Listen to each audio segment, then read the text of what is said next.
ভিন্ন স্টাইলে যাদের নুডলস খেতে মন চায় তাদের জন্য এই ভিডিওটি। আসসালামু আলাইকুম। আমি প্রথমে একটা প্যানে তেল দিয়ে দিয়েছি, তারপর আমি পরিমাণ মতো পেঁয়াজ দিয়ে দেব। আমরা যেভাবে নুডলস রান্না করি সেভাবে রান্না করব। এই তো দিয়ে দিলাম মরিচ, এটাকে একটু নাড়াচাড়া দিতে হবে।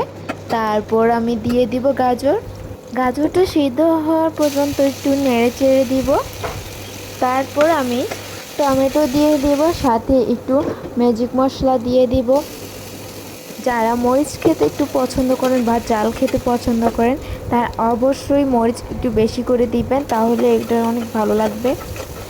তো নাড়াচাড়া পরে আমি এখন পরিমাণ মতো পানি দিয়ে দিচ্ছি।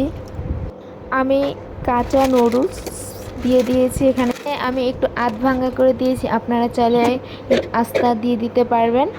এটা সিদ্ধ হওয়া পর্যন্ত অপেক্ষা করব। নুডলসটা সিদ্ধ হয়ে আসার পর আমি এখানে ডিম দিয়ে দিয়েছি, এটাকে একটু নাড়াচাড়া করতে হবে। তারপর আমি সস দিয়ে দিয়েছি। তাদের কাছে মনে হবে লবণ কম, তাদের কাছে লবণ বা মশলা দিয়ে দিবেন, তাহলে হয়ে যাবে। আর ধনিয়া পাতা দিয়ে দিবেন, তাহলে ভালো লাগবে আরও খেতে।